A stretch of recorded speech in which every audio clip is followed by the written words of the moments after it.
Namo Namah. This is first class of BSc second year, third semester. So you have two papers of zoology, that is paper 1 and paper 2. Paper 1 is life and diversity of chordates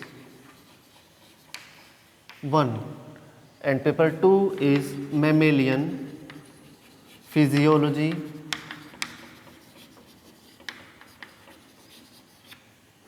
1. In semester 4th you will study life and diversity of chordates 2 and mammalian physiology 2.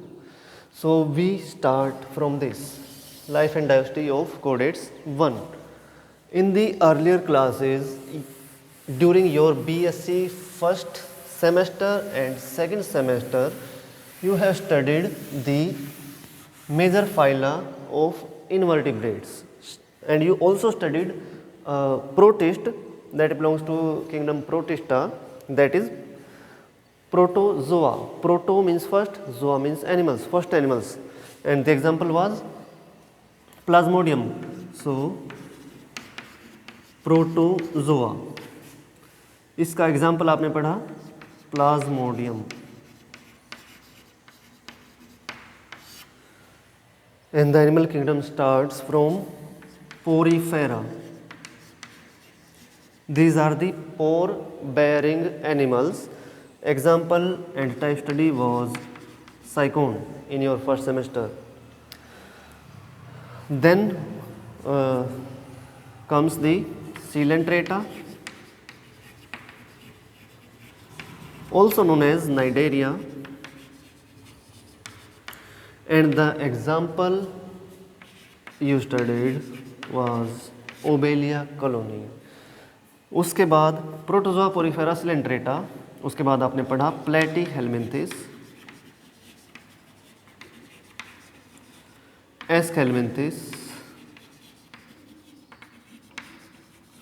और type study sheep, liver, fluke. ये था आपका semester 1 का paper 1. ठीक है. Protozoa हमने पढ़ा क्योंकि एनिमल लाइक होते हैं, प्रोटिस्ट्स. इसका प्लाज्मोडियम वाइवेक्स जो है ये एग्जाम्पल है इसका. फिर इससे मलेरिया होता है, ये मलेरिया कॉजिंग प्रोटोजोन होता है. इसके अलावा प्रोटोजोआ में आते हैं amoeba, paramecium, euglena, giardia, intestinalis etcetera. तो जो यूग्लिना है that is considered as connecting link between plants and animals. क्योंकि यूग्लिना क्या है? यूग्लिना एक तरह से फोटोसिंथेटिक है, तो उसको एक तरह से हम प्लांट से रिलेट करते हैं, और इसके अंदर फ्लैजिलम है जिसकी हेल्प से मूव करती है, तो उसके कारण इसको हम एनिमल जैसा मानते हैं. तो एनिमल और प्लांट के दोनों के फीचर हैं इसके पास, और सिमेट्री होती है इसमें रेडियल. ये है यूग्लिना, दिखने में ग्रीनिश कलर की, माइक्रोस्कोपिक होती है, पॉन्ड्स आदि में ये होती है यूग्लिना. ठीक है. तो उसके बाद पोरीफेरा जिसका एग्जांपल है साइकोन. प्लाज्मोडियम नहीं बनाया मैंने, प्लाज्मोडियम की अलग अलग स्टेजेस होती हैं जिसमें से ये एक स्टेज कुछ इस तरह से है, स्किथजोन्ट. ठीक है. साइकोन ये पोर बेरिंग एनिमल्स होते हैं, इनमें फिल्टर फीडर होते हैं, इनमें पोर्स होते हैं इनकी बॉडी में बहुत सारे, और एक बड़ी सी कैविटी सेंटर में होती है दैट इज़ नोन एज स्पोंगोसील. जो ये वाले छिद्र हैं बॉडी के, ये हैं ओस्टिया, और एक सिंगल बड़ा सा छिद्र है दैट इज़ ओस्क्यूलम. फिल्टर फीडर है ये, और ये एक जगह अटैच होके रहते हैं. फिर ओबेलिया जो है, इस दूसरा एग्जांपल लेते हैं हाइड्रा, थोड़ा आसान है वो बनाने में. अब हाइड्रा जो है वो, इनके पास टेंटिकल्स होते हैं, एक कैविटी होती है इनके पास. अच्छा, ये इसका हाइपोस्टोम, ये हाइपोस्टोम हो गया, ये इसकी कैविटी हो गई. गैस्ट्रोसील इस कैविटी को बोलते हैं. इसका नाम नाइडेरिया पड़ा इनके नाइडोब्लास्ट से. इनके पास नाइडोब्लास्ट होते हैं, स्टिंगिंग सेल्स, जो कि इनके टेंटिकल्स के ऊपर प्रेजेंट होते हैं। टेंटिकल्स पे नाइडोब्लास्ट होते हैं। इनमें ब्लाइंड सैक बॉडी प्लान होता है, टिश्यू लेवल ऑफ ऑर्गेनाइजेशन होता है। यहाँ पर प्रोटोजोआ में है cytoplasmic level of organisation, sycon में cell aggregate level of organisation और ओबेलिया में टिश्यू लेवल ऑफ ऑर्गेनाइजेशन। उसके बाद आते हैं प्लेटिहेल्मिन्थेस पे, तो ये ऐसे फर्स्ट एनिमल्स हैं जिनके पास organ system level of organisation आया। तो शीप, लीवर, फ्लूक, इनमें organ system level of organisation होता है। उसके बाद एस्केल्मिन्थिस, इसमें आते हैं राउंड वर्म्स, ये है फ्लैट वर्म्स, ठीक है, फ्लैट वर्म और राउंड वर्म। अब इनमें डिफरेंस ये है कि ये वाले तो हैं असिलोमेट्स, एस्केल्मिन्थिस हैं स्यूडोसिलोमेट्स,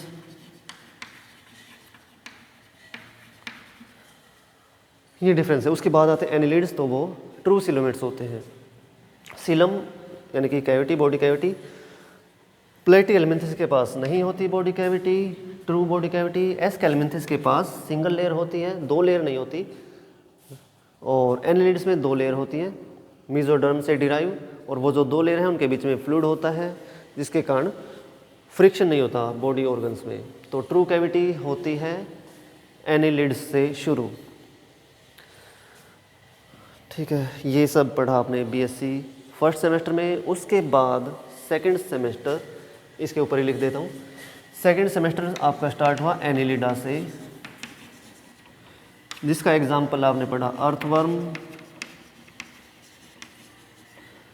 फिर आर्थ्रोपोडा, इसका एग्जाम्पल, इसकी टाइप स्टडी जो आपने पढ़ी थी दैट वाज कॉकरोच। उसके बाद आता है Annelida, arthropoda, Mollusca.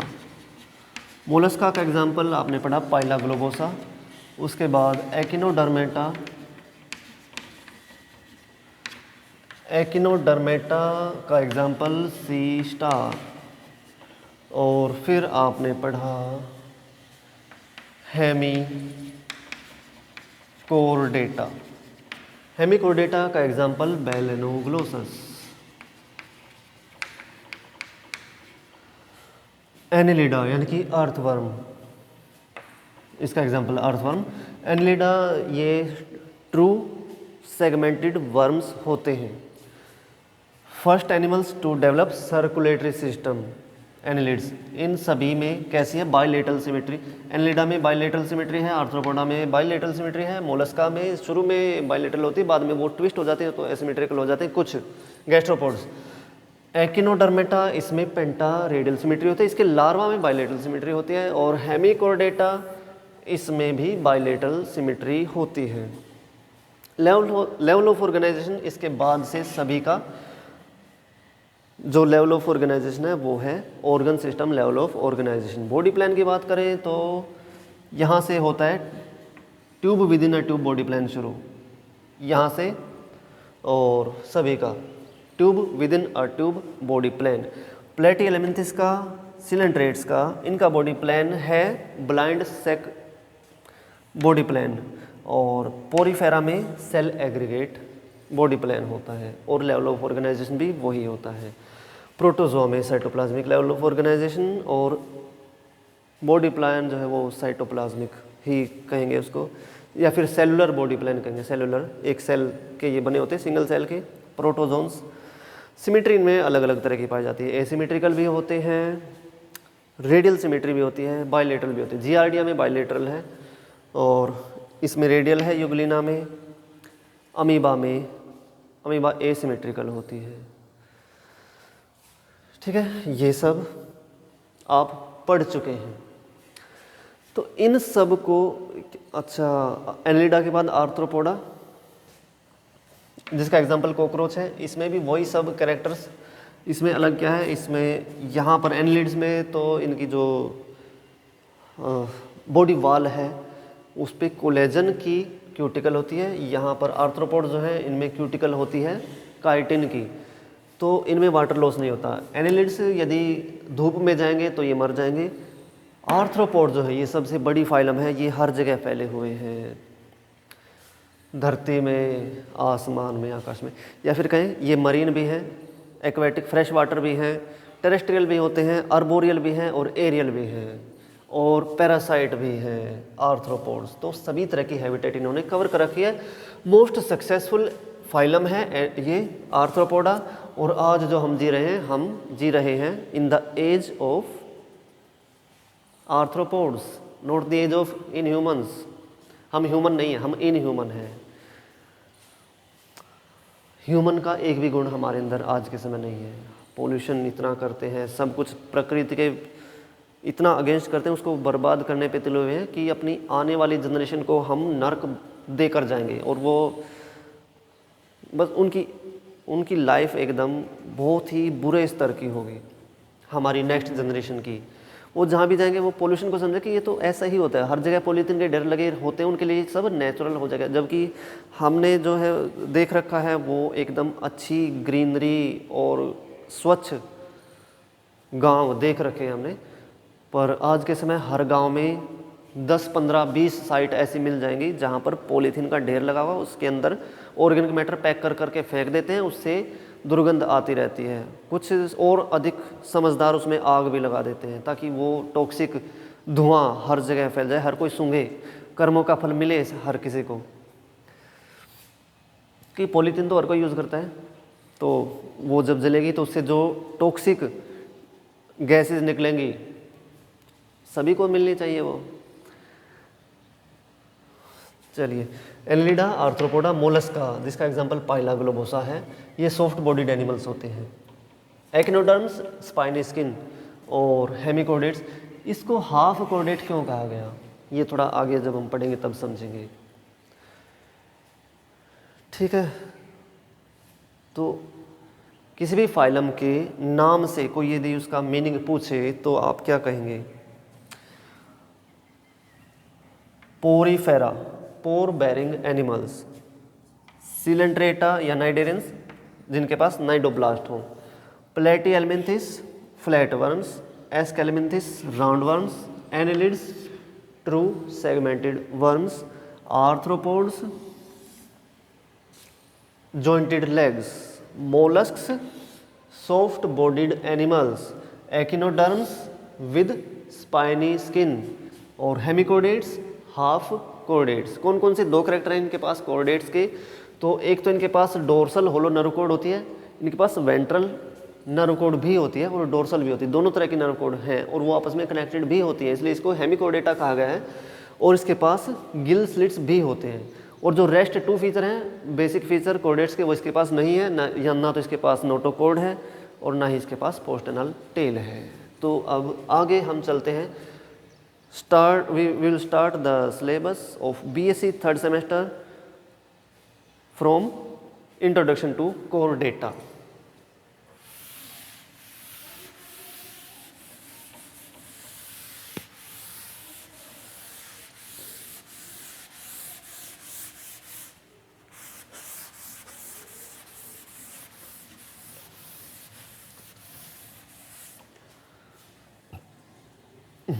Core data, इसका अर्थ क्या है कोर डेटा का? नोटोकोड बेयरिंग एनिमल्स, ऐसा ग्रुप एनिमल्स का जिनके पास नोटोकोड हो। नोटोकोड क्या होती है? नोटोकोड एक ऐसा ऑर्गन है जो मेसोडर्म से डिराइव हुआ है और वो बॉडी के एंटीरियर टू पोस्टीरियर एक्सिस के अलोंग बीचों बीच प्रेजेंट होता है डोर्सल साइड पे और सपोर्ट प्रोवाइड करता है एक्सिस को, बॉडी को।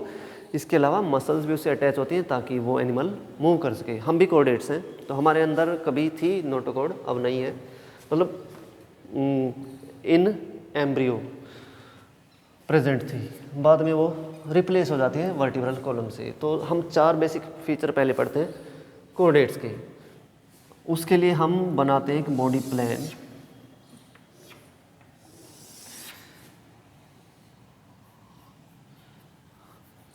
जो सिमिलर है सी लांसर के, सी लांसर, लांसलेट, जो कि एक सेफेलोकोर्डेट है। सेफेलोकोर्डेट ये एक अच्छा उदाहरण है, बेस्ट टाइप स्टडी है कोर्डेट की, सीफलोकोर्डेट, तो उसी मिलता जुलता ये बॉडी प्लान बनाया गया है।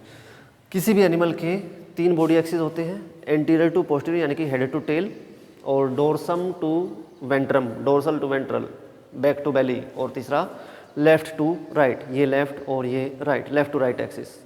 ठीक है, अब ये जो ग्रीन बोर्ड है इस पे मैं 2 डायमेंशन में ही बना सकता हूँ। तो ये मैंने बनाया है एंटीरियर, इस तरफ है पोस्टीरियर, इसके अलोंग प्रेजेंट होती है, इसके बीचों बीच इसकी नोटोकोर्ड। ठीक है, बाकी एक्सिस ये वाला डोर्सल है और ये वेंट्रल है, और ग्रीन बोर्ड के बाहर की तरफ लेफ्ट और इसके अंदर की तरफ राइट, इमेजिन कर लो ये 3 एक्सिस हैं, और इसके along anterior to posterior axis के अलोंग इसके पास इसकी बॉडी में बीचों बीच एक स्टिफ रोड प्रेजेंट है, मेसोडर्मल टिश्यू से जो बनी है। इस स्टिफ रोड का नाम है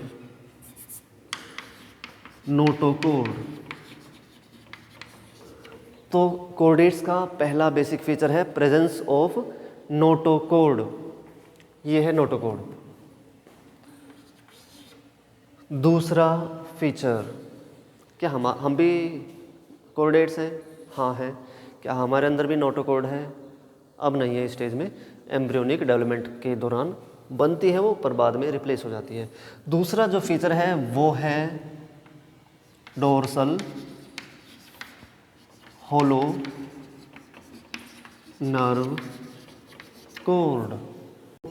इसके पास डोर्सल साइड पे इसके नर्व कोर्ड प्रेजेंट होती है, और ये कैसी है?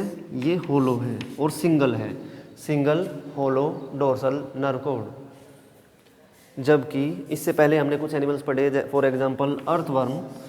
तो अर्थवर्म में हमने क्या देखा कि उसके अंदर जो नर्व कोड है, जब हमने पढ़ा था इसका नर्वस सिस्टम, तो हमने पाया कि ये इसका सुप्रा फेरेंजियल गैंग्लियन, सब फेरेंजियल गैंग्लियन, पेरीफेरेंजियल कनेक्टिव्स, ये सब थे, और इससे अराइज होती है एक नर्व कोड जो इसके सभी सेगमेंट्स तक जाती है, और हर सेगमेंट में सेगमेंटल गैंग्लिया बनाती है, गैंग्लियन, और उस गैंग्लियन से नर्व्स, फर्दर नर्व्स अराइज होती हैं, सेगमेंटल नर्व्स अराइज होती हैं। तो ये जो है ये है नर्व कोड, और ये कहाँ पर है? इसमें अर्थवर्म में ये वेंट्रल साइड पे है, जबकि कोडेट्स में डोर्सल साइड पे होती है।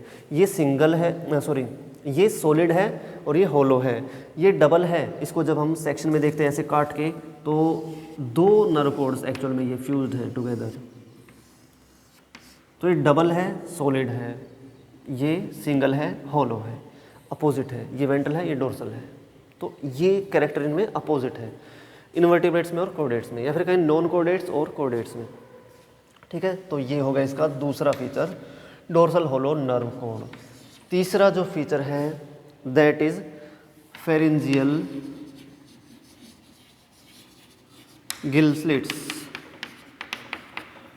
फेरेंजियल गिल स्लिट्स, हम जानते हैं कि जो बॉडी प्लान है वो है tube within a tube body plan. तो इसमें एक ट्यूब हो गई इसकी एलिमेंट्री कैनाल, और दूसरी ट्यूब होगी इसकी बॉडी। ठीक है, बॉडी वाल या कहीं इसकी पूरी बॉडी जो है वो एक ट्यूब, और उसके अंदर दूसरी ट्यूब। तो इसलिए ये tube within a tube body plan है। इसका ये जो ओपनिंग है ये है माउथ, और ये वाली ओपनिंग है एनस।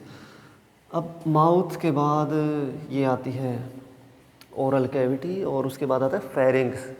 तो ये जो फेरिंग्स है, यहाँ जहाँ से हम सटकते हैं चीज़ों को, जो कुछ भी हमने चबाया और उसको खाने के लिए, उसको निगलने के लिए फेरेंजियल मसल्स का यूज़ करते हैं। वॉलेंट्री मसल्स ही होती हैं। उसके बाद इनवॉलेंट्रीली जो बोलस है, फूड का बोलस, वो ट्रैवल करता है और स्टमक में पहुँच जाता है with the help of peristaltic movement. Oesophagus में पेरिस्टाल्टिक मूवमेंट होती है, क्योंकि स्मूथ मसल होती है और वो इनवॉलेंट्री कंट्रोल होता है उन पर, तो फिर वो स्टमक में चला जाता है। तो हमें केवल फेरिंग्स के बारे में बात करनी है। तो ये जो फेरिंग्स है ये इस तरह से कंप्रेस्ड होता है, लेटरली कंप्रेस्ड इस तरह से। तो इसकी जो साइड की दीवारें हैं उनमें स्लिट्स होते हैं। स्लिट क्या है? जैसे ये उंगलियों के बीच में है स्लिट्स, ये राउंड होल कहेंगे सिंपली, कोई राउंड कहीं दीवार में होल होगा तो छेद होगा तो, और यदि वो ऐसे लंबाई में है तो उसको स्लिट कहते हैं। तो ये स्लिट्स यहाँ पर फेरिंग्स के अंदर है इसकी दीवार में, these are pharyngeal gill slits या फिर गिल क्लेफ्ट। क्लेफ्ट ये आउट पाउचिंग होती है जो कि हमारे एम्ब्रियोनिक स्टेज में होती है क्योंकि हम भी कॉर्डेट्स हैं। और फोर्थ जो है that is post anal tail. Post anal tail, anus के पोस्ट यानी कि बियॉन्ड, टेल यानी कि वो रीजन जहाँ पर एलिमेंट्री कैनाल नहीं है परंतु नोटोकॉर्ड भी है और डोर्सल होलो नर्वकॉर्ड भी प्रेजेंट है। तो वो रीजन क्या हो गया, वो हो गया पोस्ट एनाल टेल। तो ये 4 बेसिक फीचर हैं किसी भी कॉर्डेट के। ये जो फेरिंजियल गिल क्लेफ्ट हैं ये हमारे अंदर होते हैं एम्ब्रियोनिक स्टेज के दौरान। अब और ये गिल स्लिट्स ये होते हैं एक्वेटिक कॉर्डेट्स में। जैसे इसकी बात कर लेते हैं सील आंसर की, तो इसमें यहाँ से वाटर एंटर करता है, वो जो वाटर एंटर करता है उसके अंदर डिजोल्व ऑक्सीजन भी होती है। ये ऑक्सीजन नहीं, अलग से डिजोल्व ऑक्सीजन, ये वाटर के मॉलिक्यूल्स हैं, ठीक है, delta positive charge, delta negative charge. तो इन मॉलिक्यूल्स के बीच में ही जो O2 डिजोल्व रहती है वाटर में उसकी मैं बात कर रहा हूँ, ना कि इस ऑक्सीजन की, ठीक है। ये जो O2 है इट इज़ डिजोल्व ऑक्सीजन। तो ये डिजोल्व ऑक्सीजन जब यहाँ पर आती है तो इसके गिल स्लिट्स से होके निकल जाता है वाटर, और यहाँ पर जब ये ऑक्सीजन आएगी तो ये इसके गिल्स में डिफ्यूज़ हो जाती है। गिल्स जो है ये इसका यहाँ का ये टिश्यू है, एपिथेलियल टिश्यू से बना है। एपिथेलियल टिश्यू भी है, कनेक्टिव टिश्यू भी होता है, वहाँ पर नर्व्स भी होती हैं।